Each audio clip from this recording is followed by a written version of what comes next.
All right, we ready? Start off with a brief statement. Just once again looking forward to practice today and tomorrow, and then shoot around Wednesday and get ready to play South Carolina. Coach, how's Isaiah Joe looking? Is he practicing? I didn't think I was going to get asked that question, Nikki. That's a we haven't done anything. Sunday was off for us. We practice here in a little bit. He'll suit up and probably do what he did, 2 days before our last game, which is kind of nothing, and spend most of the day with Mark, the trainer, and maybe get some shots up or something like that. But he's not on the practice plan. Are you hopeful he'll play Wednesday, or what would you say is the prognosis? I don't even know what to say, Bob, because I really, I don't know, because we played Saturday, we were off Sunday, guys are just trickling in now from class, so that's 3 days of, spending time with Mark O'Neill, our trainer, and, I think anytime you do anything, if he gets shots up and stuff, and then does it swell, I have no idea, if he does limited stuff today, is there swelling tomorrow? Only time I don't know. I'm not a medical. And then one of the Carolina writers points out to me, I guess he said they're 348th in terms of fouling people. I think the opponents have shot over 500 free throws, and you guys obviously drove the ball a lot and got to the line. What do you think of how much they foul? How can you maybe use that to play to your advantage? Yeah, I think we've really improved at drawing free throws attempted. I said it after the TCU game. I thought it was by far our best shot selection of the year. We didn't settle for threes. We only took 9 threes. I think we made 6. Just really good shot selection, and we've done a great job of not only getting to the rim lately, but of finishing. I think Coach Mosier did a little study the other day. I think we were like at 91% at the rim against TCU, and they have a pretty big guy in there in Samuels, and so both, like I said, the last 2 games we haven't settled, and we certainly don't want to settle on Wednesday either. As far as just what would you feel was the key adjusting without Isaiah against TCU, and if you don't have him, kind of what's the keys to adjusting without him against South Carolina? Yeah, I thought the keys to adjust, obviously we're going to make a change in our starting lineup, probably regardless of who played or who didn't play. So I just, I think it's every game, new identity, new theme. South Carolina's hard to score on, so you can't settle. They play good physical defense. Free throws attempt becomes a big part of the game against them, and then they're really good on the offensive glass, so we've got a defensive rebound. But I don't know if that answers the question. But Jimmy Wood is the only guard since 1993 to average more than 15 points and not make a three-pointer.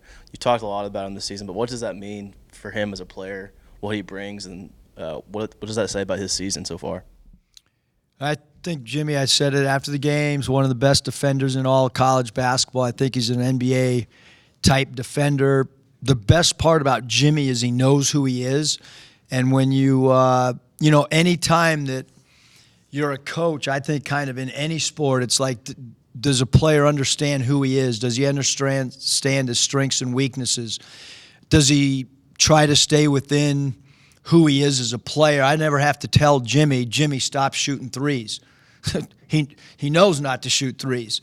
And the maturity of his game to be able to do that is amazing. Eric, what makes Jimmy such a good defender, an elite defender, I guess, not just good but elite?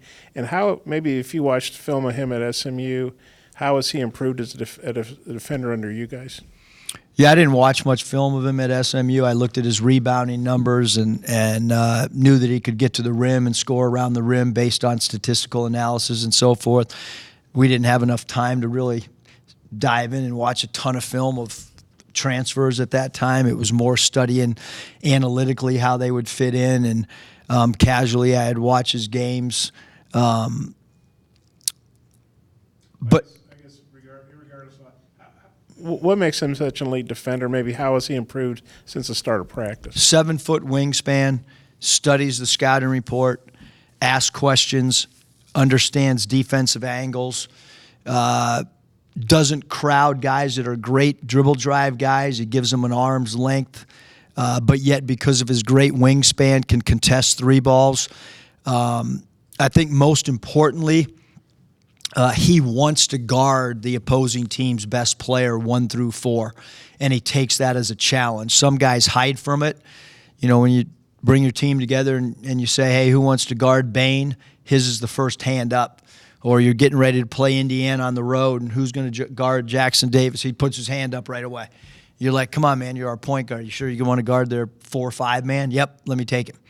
And so there's not – I've been around, you know, not many guys that want to every night do that. And could you see him playing in the NBA, carving out that defensive niche, you know? I mean – You know, I think to play at the next level – it's all about, do you do one thing great? And then do you know who you are as a player? And those two, like he does one thing great, and he knows who he is as a player. Certainly feel like he's a guy that would have to earn his way onto a roster through like a training camp type situation. But I definitely feel like he is a guy that, having coached at the NBA level, I do feel like he's a guy that has a role, just like Cody Martin has a role right now with Charlotte. I truly believe if you were an NBA coach, you would want a guy that practices hard every day, a guy that can defend and does one thing really special, and he does that. And he's a great locker room guy.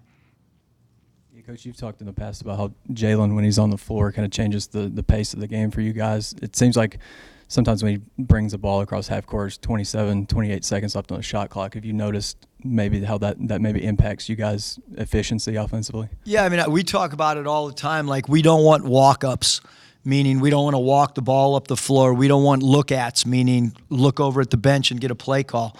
And Jalen doesn't do walk-ups and he doesn't do look-ats. I mean, he just pushes it, and we've talked to him a lot about, hey, get that thing. And I did it even during the game, late game, I think with about 6 minutes to play. I said, hey, keep pushing it, get that thing to the top of the key, push and probe, see what you got. If you don't have anything, then backpedal and then glance over, and we'll give you a play call at that point. But we wanted him to play with pace, because he does such a good job of getting other people layups or clean looks with their feet set, and guys that have 10 toes towards the rim. He does a good job of delivering the ball in the proper time. How pleased were you with kind of the way you milked the clock the last 6 minutes of the TCU game? And is that a tough thing, or kind of a risk that you think, boy, if things go wrong, is it hard to get them back going in an offensive flow if you need to? Yeah, the milking the clock at the 6 minute mark, if you kind of go in your own head and say, all right, there's 6 minutes left, we run this shot clock down to 4 or 5 on the shot clock, how many defensive stops do we need? I'm not very good in math, but I got some guys on the bench that are really good, and so I'll ask how many stops we need. And if we need, say, 10 stops out of 15 possessions, you're not going to do it. But if it's a good number that I know we can get stops, I know a lot of the Mountain West coaches they know that the success of milking the clock was 6 minutes to go, because I got a lot of text messages about when I took this job that they were glad they didn't have to sit and watch the air get taken out of the ball. So has not lost us a game in 4 years. So no, I mean, mathematically, you just, if you only need 2 baskets and there's 6 minutes to go, and you don't turn the ball over, then, we'll take those odds. And I thought it's part of maturing. It's part of knowing our late game package. So not really, I think we have to do that. Coach, we saw your statement last night about Kobe Bryant. I wonder, with some time a night to sleep on it and see some of the response from your old colleagues in the NBA, if you could just kind of give us an idea of how that's hitting you today now that you've had some time to digest. Yeah, yesterday, it was obviously shocking to everybody. As I've looked back at, the time that I was a NBA head coach and also an NBA assistant, and my sons talked about it. I talked to both of them yesterday like we were all three on a call together because Matthew was heading back to San Diego from the Bay Area, and both my sons have autographed jerseys to them in their rooms in the Bay Area.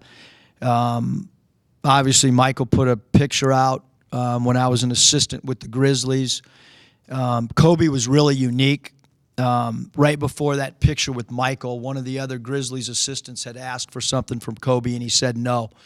For whatever reason, because that was prior to me coaching the Lakers D-League team, he just kind of, when he respected you, he communicated with you. And, I asked him one night for a pair of his shoes, and I said, hey, can you sign one for one son, and can you sign the other for the other? There's not a lot of NBA superstars that would take the time to sign one shoe to one son and one to another. They'd just sign them, or a lot of guys wouldn't even give you the shoe and say, no, I need him for tomorrow night or whatever. And that was as an opposing coach. And the very first game that I ever coached was in Hawaii, and it was an exhibition game. I looked across the way, and it was Kobe, Shaq, Gary Payton, Karl Malone. So I have some vivid memories. I don't remember what year, but one of the years when I was with the Warriors, in the first quarter, we shaded Kobe to his right. In the second quarter, we shaded him to the left, and we had worked on that for the 2 days prior, that we were going to mix up each quarter which way we shaded him and where all the help was going to be. And right before the second half started, he came over, and I didn't think that he would know what we were really doing. And he looked at me and he said, Coach Muss, what are you going to do this third quarter, play me straight up? And he said, good luck with that. And, those were, just some things that I've experienced with him. And then when I was coaching the Lakers D-League team, it was after a game, and I had stayed doing a post-game report. I was the last one out of the building other than the security guard at the Lakers D-League facility. And I came out. There was a car about 4 spots away from mine. It was Kobe's car. He rolled the window down and said, Coach, is anybody else in there? And I said, I'm the last one other than the security guard. And he said, okay, great. He got out of his car, and I asked him, why? And he wanted to go shoot in there and didn't want anybody in there, including me. Just, a unique competitor that had an incredible work ethic. Eric, I assume you probably put Jimmy on Lawson. If so, how do you see that matchup? And just kind of what do you think about South Carolina? They've kind of been an up. Well, why don't you answer that first? And I got one more for you. Who we're having him guard. No, I said I assume you are. But you're the coach. I don't know. I mean, I gotta consult with Swish, see what he thinks. But yeah, Jimmy's always gone on the best player, so I'm assuming that he'll guard Lawson and so what else? How do you see that matchup between Jimmy and Lawson? I mean, I won't know till Wednesday at 9:42 or whatever.